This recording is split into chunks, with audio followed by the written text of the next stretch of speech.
Hello दोस्तों, कैसे हो सब। देखिए, हिंदी वर्णमाला की आज हम शुरुआत करेंगे। लेक्चर पहला इस पर हिंदी पर।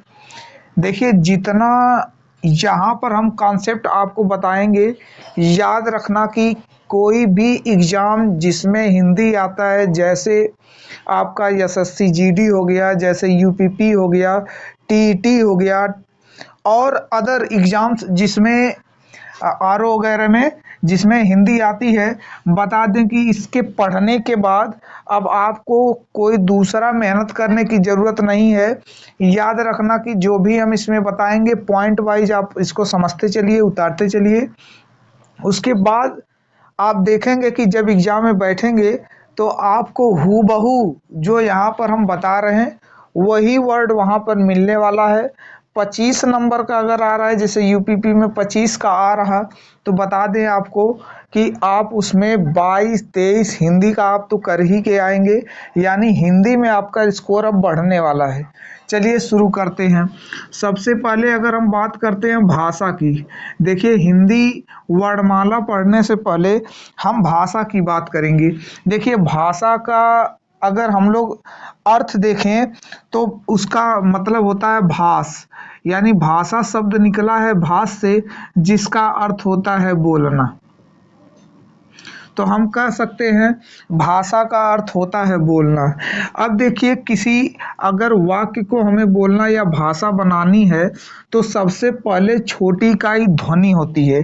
देखिए, भाषा की सबसे छोटी इकाई ध्वनि। याद रखना, बहुत बार पूछा है। सबसे छोटी इकाई, भाषा की सबसे छोटी इकाई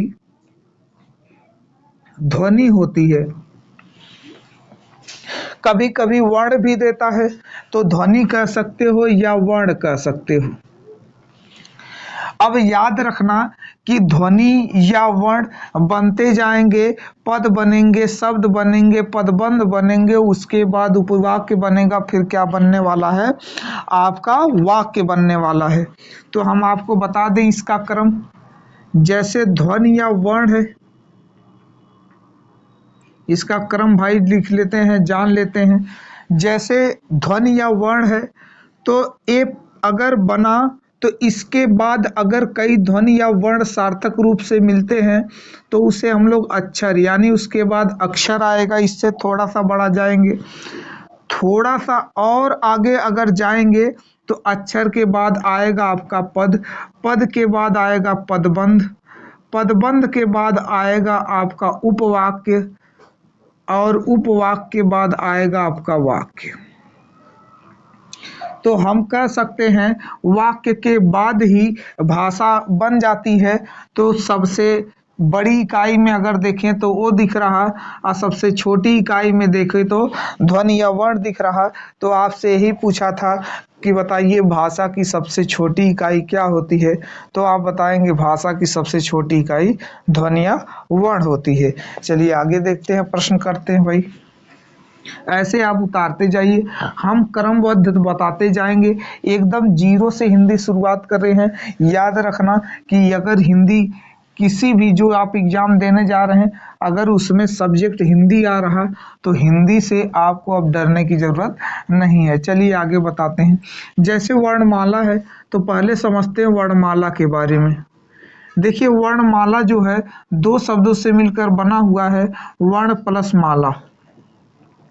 वर्ण तो समझ ही रहे हैं, ध्वनि या वर्ण वाला सिस्टम। ये माला क्या चीज है? माला का अर्थ होता है समूह। जैसे फूलों की माला अर्थात फूलों का समूह, तो उसी तरह यहाँ पर वर्णमाला अर्थात वर्णों का समूह। तो हम कह सकते हैं इसकी परिभाषा, वर्णों के समूह को वर्णमाला कहते हैं, वर्णमाला कहते हैं।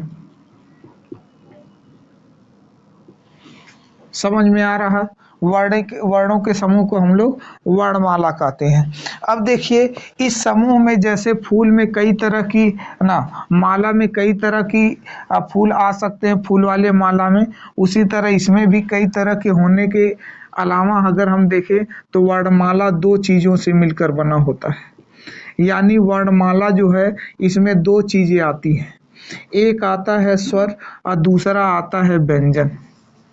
याद रखना, वर्णमाला दो चीजों से मिलकर बना है, एक स्वर और दूसरा क्या बना है, दूसरा है व्यंजन उसका। अब देखते हैं, आपको ये बताते हैं कि जो व्यंजन होते हैं, जो स्वर होते हैं, वो स्वतंत्र रूप से बोले जाते हैं। यानी स्वरों को बोलने के लिए किसी की मदद नहीं चाहिए होती है, ये स्वतः ही बोले जाते हैं। तो हम कह सकते हैं स्वर स्वतंत्र होते हैं बोलने में, स्वतंत्र होते हैं बोलने के लिए। उसी दशा में अगर व्यंजन की हम बात कर दें तो व्यंजन को बोलने के लिए स्वरों की आवश्यकता होती है, यानी वे वर्ण जिन्हें बोलने के लिए स्वर की जरूरत पड़ती है उसे हम लोग व्यंजन कहते हैं। अच्छा, आगे देखते हैं व्यंजनों के बारे में। देखिए, वैसे तो व्यंजन को लोग दो प्रकार से बताते हैं, स्वर को दो प्रकार के बताते हैं। एक होता है ह्रस्व स्वर, ह्रस्व स्वर,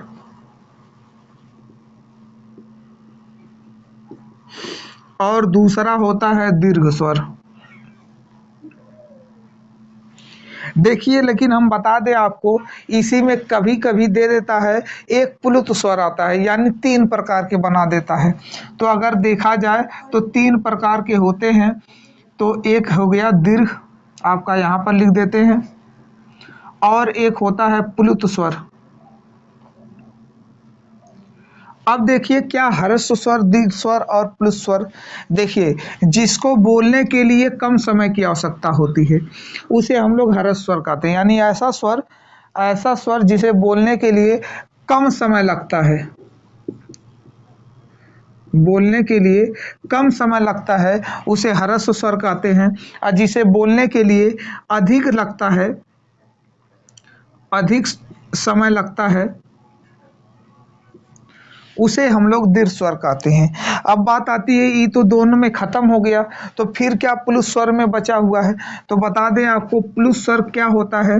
इसी दीर्घ जो स्वर होता है उसमें अधिक समय लगा है ना, अब इसे बोलने के लिए और अधिक समय लगा दें, यानी दीर्घ स्वर से, दीर्घ स्वर से और अधिक समय,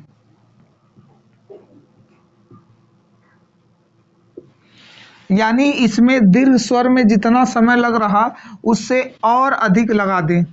जैसे देखिए, ह्रस्व स्वर में क्या होता है, चार प्रकार के आते हैं, यानी ह्रस्व स्वर में 4 स्वर आते हैं, जबकि दीर्घ स्वर में 7 स्वर आते हैं। देखिए, हम लिखाते जा रहे हैं, आप अपने हिसाब से नोट करते जाइए, इसको याद कर लीजिए। बता रहे हैं पूरा एकदम, जो भी होगा इसमें जानकारी छोटी से लेकर बड़ी तक हम सभी जिक्र करेंगे और पूरा दिमाग तक आपको ये बैठा देंगे हिंदी को। देखिए, कम समय लगता है तो ह्रस्व स्वर हो गया, अधिक समय लगता है बोलने में तो दीर्घ स्वर हो गया। उसी तरह दीर्घ स्वर से भी अधिक अगर समय लगता है तो उसे हम लोग प्लुत स्वर कहते हैं। जैसे हो गया ओम। अब देखिए, कभी ओम बोलना होगा तो हम कहेंगे ओम, बहुत देर तक उसको खींचते रहते हैं। तो ऐसे वर्ण जिसको हम खींच कर बोलें, इसी में से आया है, उसको खींच कर बोले तो वे सभी प्लुत स्वर कहलाएंगे। चलिए देखिए, प्लुत स्वर में हमने बता दिया। उस तरह अगर इसको ना देखिए, इसको बहुत लोग नहीं लेते, हम पहले में बता दे रहे हैं, इसलिए हम लोग केवल इन्हीं दोनों को लेकर चलते हैं। मूल रूप से हमारे 11 ही होते हैं। तो स्वरों की संख्या कितनी होती है, स्वरों की संख्या कितनी होगी भैया, स्वरों की संख्या हो गई 11। याद रखना, अब इन 11 में 4 ह्रस्व स्वर में आते हैं और दीर्घ में आते हैं 7। चलिए बताते हैं वे कौन कौन से होते हैं जो आते हैं दीर्घ में और ह्रस्व स्वर में।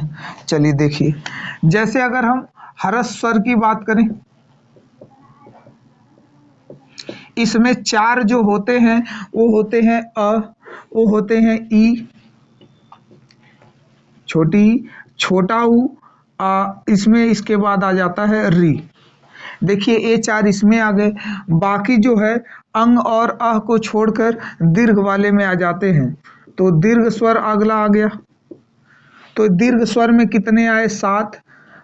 तो 7 लिख लेते हैं उनको, जैसे आ छूटा हुआ है, जैसे बड़ी ई, जैसे बड़ा ऊ। देखिए नमवा इसका दीर्घ है, तो दीर्घ मात्रा यानी बड़ी मात्रा वाला ही लेना है। इसमें नमवा इसका ह्रस्व है, तो इसीलिए हमने छोटका वाला लिया है, जिसको तुरंत बोलकर निपटा दिया जाए। इसको बोलने में अधिक समय थोड़ा सा लिया जाता है इनसे। चलिए ऊ हो गया। अब हम री तो छोटा बड़ा होता नहीं है, उसके बाद आ गया ए, उसके बाद आ गया ऐ, उसके बाद ओ, उसके बाद हो गया औ। तो ये चीजें हुई आ, ई, उ, ए, ऐ, ओ, औ। तो कितनी चीजें हो गई देखिए, 4 3 7, यानी 7 चीजें हो गई।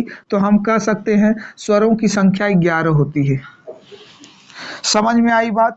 अब ऐसी दशा में देखिए, जो स्वर ह्रस्व स्वर है इसे हम लोग मूल स्वर भी कहते हैं। पूछा गया था मूल स्वर कितने होते हैं, तो बताइए मूल स्वर कितने होते हैं, तो बताइएगा मूल स्वर 4 होते हैं। अब इस आधार पर देखिए, बोलने के आधार पर जो जीभ हम लोगों की होती है, ये वर्ण मतलब वर्णों को निकालती है। तो कभी कभी कि आगे वाले का प्रयोग किया जाता है, मध्य वाले का भी प्रयोग किया जाता है, पीछे वाले का भी प्रयोग किया जाता है। इस आधार पर अगर देखा जाए तो इनको स्वरों को बांटा गया है, यानी स्वरों को बांटा गया है। तो हम कह दे अगर कि बहुत से ऐसे स्वर हैं जो अभी आने वाले हैं, उन्हें हम लोग आगत स्वर कहते हैं। तो इस आधार पर जरा से देखा जाए, देखिए होता है, पूछेगा आपसे कि आगत स्वर किसे कहते हैं, आगत स्वर कौन होते हैं। तो आगत स्वर में एक ही होता, वो होता आ। बता दिए, आगत स्वर में एक ही होता है, वो होता है आ। फिर उसके बाद बात करते हैं अग्र स्वर की, फिर उसके बाद बात करते हैं अग्र स्वर की। देखिए जो हम अग्र स्वर की बातें कर रहे हैं, इसमें ई और ए का खानदान आता है, ई आता है और ए का खानदान आता है। याद रखना, ई और ए का खानदान अर्थात अग्र स्वर में ये सभी मतलब दोनों पाए जाते हैं। फिर उसके बाद देखिए एक होता है मध्य स्वर, यानी मध्य स्वर में अगर पूछा, देखिए पूछा हुआ है सभी चीजें, जितना हम पॉइंट वाइज लिखवा रहे हैं आप लिखते चलिए। मध्य स्वर में एक ही आता है जिसे हम लोग अ कहते हैं। अब देखिए बात आता है, हमने तो आ कह दिया, अगर कह दिया, मध्य कह दिया, उसके बाद आता है पश्च, पश्च स्वर। यानी जितने भी अ जैसे बनाए हुए हैं, जितने भी अ जैसे बनाए हुए हैं, सभी के सभी पश्च स्वर में आते हैं। जैसे आ बनाया गया है, जैसे ऊ बनाया गया है, जैसे ओ, औ, आ, ये वाला आ। तो कितना हुआ आपका, 1 2 3, एक और ऊ वाला छूटा हुआ है, इसमें छोटा वाला छूट गया है भैया, देख लीजिए ऊ और ऊ। तो कितने हुए, 6 इसमें हो गए। यानी पश्च स्वर में आ आता है, ऊ जो आ जैसा बना हुआ है, सभी के सभी इसमें आ जाते हैं। इसके अलावा देखिए जो फंसाने वाले वर्ड होते हैं, उसमें आता है एक विवृत वाला, एक संवृत वाला आता है, यानी उनको भी हम लिख लेते हैं संवृत स्वर। क्या है, संवृत स्वर।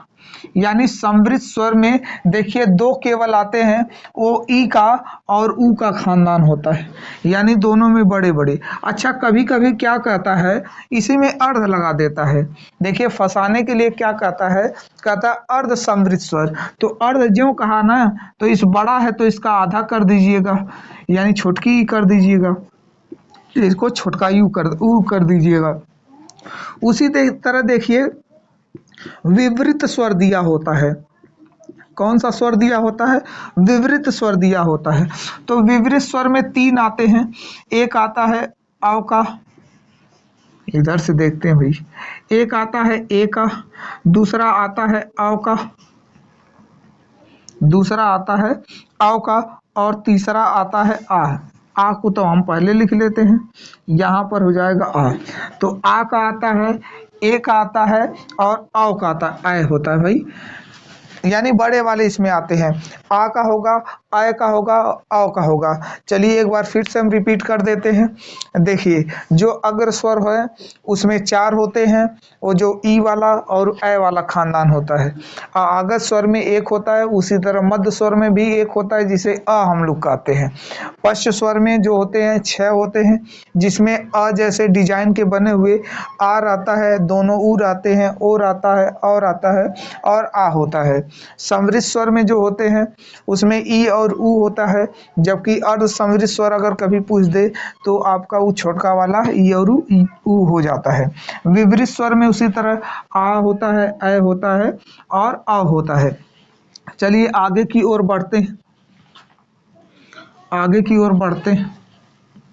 ये तो हमने समझ लिया। देखिए सबसे जबरदस्त बात यहाँ पर समझना ही है व्यंजन का हिसाब किताब। तो देखिए व्यंजन का हम लोग समझने चलते हैं। देखिए व्यंजन जो होता है इस स्वरों की सहायता से बोला जाने वाला वर्ड होता है, यानी बिना सहायता के हम नहीं बोल सकते। जैसे हम कह दे क, आप कहेंगे सर क तो हो गया, हम कहेंगे नहीं। जब इसका अंग्रेजी आप बनाएंगे तो के ए क्यों लगाते? ए इसलिए लगाते क्योंकि कंप्लीट नहीं है। तो बताइए यहाँ पर ईश्वर हो गया, यहाँ पर ही व्यंजन हो गया, तो कैसे कह सकते हैं हम क कि केवल के से बना हुआ है, उसमें ए नहीं लगा है। अब इसी तरह आप समझ लीजिए कि इसका मतलब कि जब अब अगर आप इसको आधा कर दिए तो इसका मतलब इसमें अब स्वर नहीं है, इसमें अब केवल व्यंजन है, तो इसको हम बोले ही नहीं पाएंगे। यानी इसको बोलने के लिए हमें कंप्लीट करना पड़ेगा। वो कंप्लीट क्या करके लगाएंगे, वो उसमें एक ही मात्रा मतलब जोड़ देंगे, तब जाकर वो पूरा बनेगा। चलिए इस हिसाब से देखिए व्यंजन। देखिए व्यंजन इस हिसाब से 41 प्रकार के होते हैं। व्यंजन के प्रकार जो होता है, प्रकार, तो व्यंजन की संख्या जो होती है, चलिए पहले संख्या लिख दें, वो होती है 41। अब देखिए व्यंजन में भी कई प्रकार के आते हैं। जैसे व्यंजन में अगर हम बात करें तो व्यंजन में एक होता है स्पर्शी व्यंजन। स्पर्शी व्यंजन, देखिए आपको ये उतारना पड़ेगा ना, दिख रहा है कि नहीं। स्पर्शी व्यंजन। दूसरा होता है अंतस्थ व्यंजन। तीसरा होता है संघर्षी व्यंजन। संघर्षी, संघर्षी व्यंजन। अब देखिए फिर इस संघर्षी व्यंजन को हम लोग या करके उसमी व्यंजन भी कहते हैं। उसमी व्यंजन। फिर उसके बाद इसमें कुछ आते हैं आगत व्यंजन।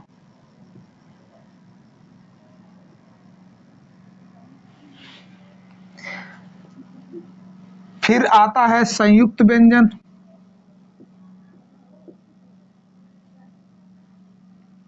कौन सा व्यंजन आता है? संयुक्त व्यंजन। तो देख रहे हैं आप व्यंजनों के प्रकार हमने छिटका दिया है, ऐसे ऐसे स्पर्शी, अंतस्थ, संघर्षी या उसमें व्यंजन, आगत व्यंजन और संयुक्त व्यंजन। देखिए स्पर्शी व्यंजन में क्या होता है, स्पर्शी व्यंजन में क से प वर्ग तक, क से प वर्ग, अगर क से प वर्ग तक देखें तो 25 वर्ण आते हैं। इसी में एक और जुड़ जाता है, इसी में और एक जुड़ जाता है, जिसे देखिए जैसे यहाँ पे ड़ और ढ़, तो ड़ आ जाता है और ढ़ आ जाता है। इसे बोलते हैं उत्क्षिप्त व्यंजन। क्या बोलते हैं? उत्क्षिप्त व्यंजन। तो उत्क्षिप्त व्यंजन कितना हो गया? +2 हो गया। तो बताइए टोटल संख्या इसकी कितनी हो गई? तो कहेंगे 27। क से प वर्ग तक हुआ, क से प वर्ग तक हुआ 25, ड़ उत्क्षिप्त व्यंजन इसी स्पर्शी में आते हैं तो 27 हो गया। देखिए 4 अंतस्थ व्यंजन में आते हैं, वो होता है य, र, ल, व, यानी य, र, ल, व अंतस्थ व्यंजन है जो आते हैं। इसमें य, र, ल, व 4 होते हैं संख्या में, अंतस्थ व्यंजन के अंतर्गत आते हैं। देखिए संघर्षी व्यंजन क्या होते हैं? स से संघर्षी, स से स का पूरा खानदान, यानी 4 ठो ये भी रहते हैं। कौन होता है? एक देखिए बड़ा सा, एक छोटा सा, एक मूर्धन्य स, यही बीचवा में खेलवा बिगाड़ने के लिए आया एक ह। बस आपको याद रखना है संघर्षी व्यंजन में आता है या उसमें व्यंजन में आता है स स स ह। अच्छी ये आगे जो आगत व्यंजन जो आने वाले हैं उसमें कई प्रकार के देखिए हैं। जैसे फ है, इस पर लगा हुआ फ, जैसे ज है, इस पे लगा हुआ ज, ऐसे जो भी आ रहे हैं, ख लगा होगा ख, ऐसे हो जाएंगे। अब बात है संयुक्त कौन आते हैं संयुक्त में, तो इसमें दो ही नहीं होता, इसमें कई होते हैं ना, याद रखना। जैसे 27 4 31, 31 4 35, 35 दो अगर इसका जोड़ लें तो 35 2 37 और 4 41, यानी अभी इसमें जो दो ही जोड़ा जा रहा, फिर उसके बाद हो जाएंगे 41। देखिए इसका मतलब 4 इसमें आने वाले हैं। जैसे छ हो गया, त्र हो गया, ज्ञ हो गया, बड़ा बड़ा थोड़ा सा लिख दें, छ हो गया, फिर कामा त्र हो गया, फिर कामा आपका ज्ञ हो गया, फिर आपका एक होता है विश्राम वाला स्र। तो देखिए ये चारों होते हैं, ये चारों के चारों होते हैं संयुक्त व्यंजन। तो देखिए 4 वहां पर पाए गए, 2 यहाँ पर पाए गए, तो टोटल व्यंजन की संख्या कितनी हुई भैया? 41 हुई। ये आपको हमने समझाया कि टोटल व्यंजनों की संख्या कितनी हुई। अब देखिए व्यंजन भी कई प्रकार के होंगे, उनको हम समझाने चलते हैं। इसको मिटा दें, इसको मिटा दें भाई। देखिए जो व्यंजन होते हैं ना, अगर हम वर्णमाला की अब बात करें तो बताइए, हमने 11 डिस्कस किया था स्वर का, अब प्लस इसी में 41 का, तो टोटल कितने वर्णमाला में वर्ण होते हैं?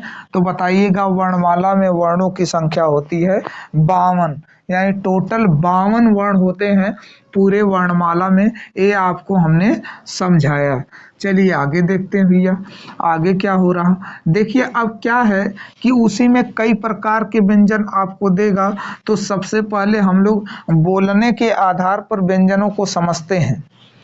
बोलने के आधार पर व्यंजनों के समझते हैं कि क्या होते हैं।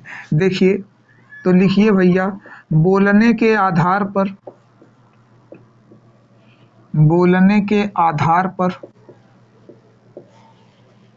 व्यंजन,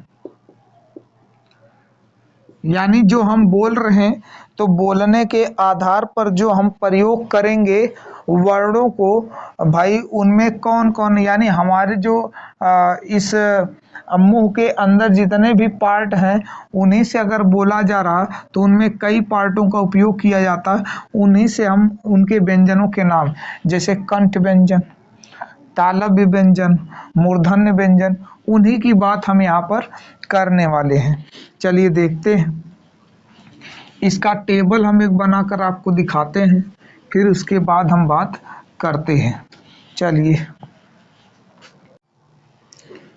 देखिए अब इस टेबल से समझते हैं। जो कंठ है, इस कंठ व्यंजन जैसे क वर्ग सभी आते हैं, इसे हम लोग क वर्ग कहते हैं। कौन सा वर्ग कहते हैं? क वर्ग। देखिए क वर्ग में 5 ठो हुआ।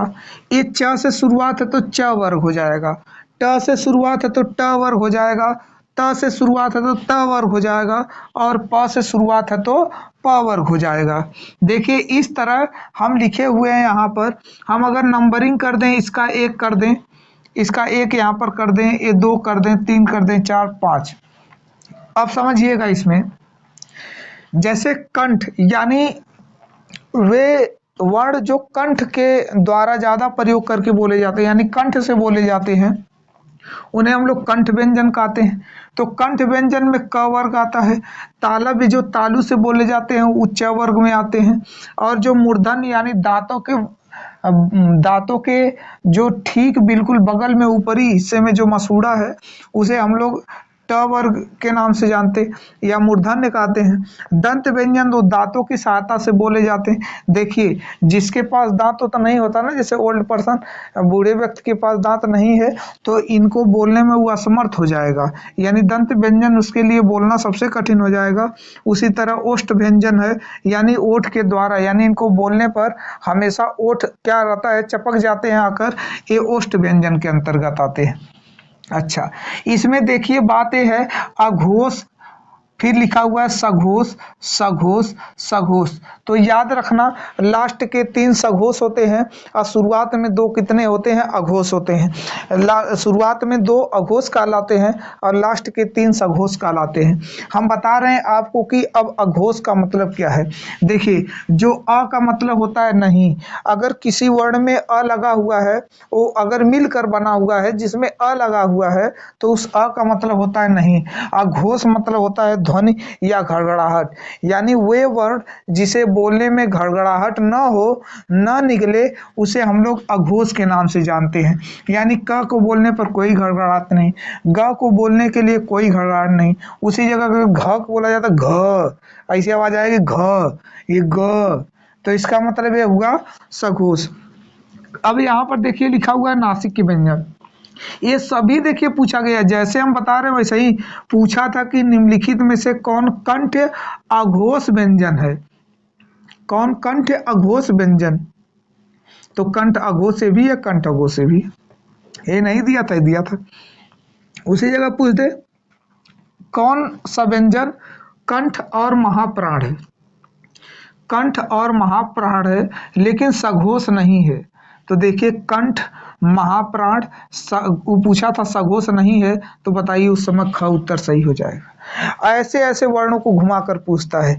आप सोचेंगे कि हिंदी में क्या पूछ रहा है, देखिए ऐसे ही पूछ रहा है कि पूछेगा कि ये बताइए कोई निम्नलिखित में से कौन सा ऐसा व्यंजन है जो कंठ अल्प प्राण सघोष है। तो बताइए कंठ अल्प प्राण सघोष, वही ग वाला ही ऑप्शन तब तो सही होगा।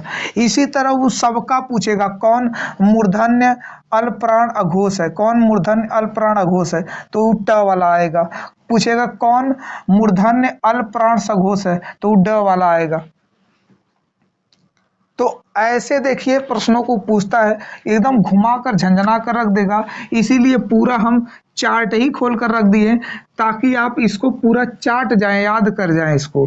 देखिए अघोष यहाँ पर लिखा हुआ है ना, यानी अ का मतलब हुआ नहीं, अघोष का मतलब हमने बताया घड़घड़ाहट होती है, जिसमें घड़घड़ाहट ना हो उसे हम लोग अघोष कहते हैं। उसी तरह सघोष, जिसको बोलने पर घड़घड़ाहट हो उसे हम लोग सघोष कहते हैं। अब क्या है अल्प प्राण महाप्राण अल्प, ये अल्टरनेट चलते हैं, अ से अल्टरनेट अल्प प्राण महाप्राण, यानी एक अल्प प्राण होगा दूसरा महाप्राण। अगर आप एक क्रमवार याद कर लेते हैं, बता दें कि इसी में से वर्णों का फंसने वाला है आपका सवाल। तो अल्प प्राण का मतलब देखिए प्राण हम लोग जो वायु होता है उसे, जैसे ऑक्सीजन हुआ तो वायु में विलीन रहता है, तो हम उसे कहते हैं कि प्राण वायु है, ये प्राण वाली हवा, यानी हवा हम लोगों के लिए प्राण वाली चीज है। अल्प का मतलब होता है कम, यानी जब किसी वर्ण को बोलने से मुंह से कम हवा निकले, मुंह से कम हवा निकले उसे हम लोग अल्प प्राण कहते हैं। और बोलने पर अगर मुंह से ज्यादा हवा निकले तो उसे हम लोग महाप्राण कहते हैं। तो उम्मीद है आपको समझ में आया होगा, पूरा ये याद कर लीजिएगा कि क्या चीजें हैं। अब आपको हम बता दें स के बारे में, थोड़ा सा बताते हैं स के बारे में। चलिए बताते हैं स के बारे में। देखिए जो स होता है ना बड़ा वाला, वो नोट कर लीजिए, जो बड़ा वाला स होता है वो होता है पहली बात तो तालव्य। क्या होता है, तालव्य व्यंजन होता है। और उसी जगह अगर हम य की बात करें, उसी जगह हम य देखिए तालव्य होता है लेकिन होता है अघोष महाप्राण। क्या होता है, अघोष महाप्राण होता है। उसी जगह तालव्य य भी होता है लेकिन यह जो है उस सघोष अल्प प्राण है, वो भी तालव्य है, ये भी तालव्य है, ये भी तालव्य है, लेकिन इस सघोष अल्प प्राण है। ये इन श्रेणियों में नहीं होते, इसलिए हमने इसको अलग कर दिया। चलिए उसी तरह आपको बता दें एक बहुत ही सरल वर्ड, बहुत ही सरल वर्ड वत्सर्य, ये सरल वर्ड है सर, हाँ वत्सर्य, याद रखना ये सरल वर्ड है। कैसा है? सरल वर्ड है, इसीलिए इसमें स, र और ल आते हैं। सरल यानी छोटा सा, र और ल कैसे व्यंजन है? वत्सर्य व्यंजन है, इसलिए याद रखना ये सरल है। बोलने में कठिन लग रहा है लेकिन सरल हम कह रहे हैं, तो सरल है तो याद रखना ये वत्सर्य व्यंजन में यही तीनों आते हैं। उसी तरह देखिए सबसे इंपॉर्टेंट एक है, एक स्वर यंत्री पूछा था। स्वर यंत्री व्यंजन कौन है? तो याद रखना जो स्वर यंत्री व्यंजन है वो ह कहलाता है, यानी ह को हम लोग स्वर यंत्री व्यंजन कहते हैं। उसी तरह उत्क्षिप्त व्यंजन, उत्क्षिप्त व्यंजन ईड़ा और ऊढ़ा हमने बताया ही था, ये उत्क्षिप्त व्यंजन होता है। और भी व्यंजनों के बारे में हम बात करते हैं जो बेहद इंपॉर्टेंट है। आज एक ही लेक्चर में ये आपका एक चैप्टर पूरा हम निपटा देंगे। याद रखना कहीं से भी पूछ ले, ऐसा बताएं आपको कहीं से भी पूछ ले, इसी में से वो पूछने वाला है, इसी में से वो आएगा। चलिए देखते हैं आगे। हमसे पूछा था लुंठित व्यंजन क्या होता है? लुंठित व्यंजन कौन है? तो याद रखना लुंठित व्यंजन, लुंठित व्यंजन र को कहते हैं। उसी तरह पूछा था अर्ध स्वर व्यंजन किसे कहते हैं? अर्ध स्वर व्यंजन किसे कहते हैं? तो ये होता है य और व, यानी य और व को हम लोग अर्ध स्वर व्यंजन कहते हैं। अब हम बात करेंगे इसके आगे एक दिया पार्श्विक व्यंजन। देखिए पूछता है पार्श्विक व्यंजन किसे कहते हैं? तो याद रखना पार्श्विक व्यंजन जो होता है उ ल को हम लोग कहते हैं। बेहद इंपॉर्टेंट है, बेहद इंपॉर्टेंट है। अगर आप एग्जाम दिए होंगे तो आप ये जान गए होंगे कि सर जो पढ़ा रहे हैं यहाँ पर वो गजब के प्रश्न आए हुए थे, जिसको हमने छोड़कर चला आया है। लगा कर भी आए होंगे कुछ लोग। चलिए देखते हैं आगे। देखिए और एक इसमें छूट रहा, जैसे पूछ देता है हमसे कि किससे मिलकर बना है। बेहद इंपॉर्टेंट है, मोस्ट इंपॉर्टेंट प्रश्न। मोस्ट इंपॉर्टेंट प्रश्न ये है कि वो पूछता है कि छ किससे किससे मिलकर बना हुआ है। छ किसके किसके मिलाप से बना हुआ है? तो याद रखना छ आधा क और स से मिलकर बना हुआ है, इसीलिए इसको हम लोग संयुक्त स्वर व्यंजन कहते हैं, संयुक्त व्यंजन कहते हैं। देखिए जुड़कर बना हुआ है वैसे ही संयुक्त व्यंजन। और इसमें है त्र, और इसमें है त्र। त्र जो है आधा त होता है और र होता है, इनसे मिलकर बना हुआ है त्र। उसी तरह है ज्ञ, ज्ञ जो बना हुआ है वो आधा ज और प्लस इया से बना हुआ है, जिसे हम लोग ज्ञ कहते हैं, यानी आधा ज और इया को मिलाकर ज्ञ बनता है। और एक पूछा हुआ था स्र किससे बना है? तो स्र को बनाने के लिए बड़ा आधा स होता है और र होता है। तो याद रखना यही तीनों है जो बहुत ही इंपॉर्टेंट है, बहुत बार पूछा गया है, तो आप इसको रट लेंगे। अब हमें नहीं लगता कि आपसे कोई इसमें वर्ड फंसने वाला है। अच्छा एक बात और इसमें बता दें, अयोगवाह क्या होते हैं? अयोगवाह, देखिए अयोगवाह वे होते हैं जिसमें अंक और अ होता है, यानी इन्हीं मात्राओं, इन्हीं दोनों मात्राओं को अंग और अ को अयोगवाह कहते हैं। अंग और अ को हम लोग अयोगवाह कहते हैं। तो ये भी आपका क्लियर हो गया। तो चलिए अगला जब लेक्चर आएगा तो उसमें भी हम कंप्लीट थ्योरी कराएंगे। देखिए समय लिए जरूर, लेकिन आपका पूरा विधिवत आपका हमने करवा दिया। धन्यवाद।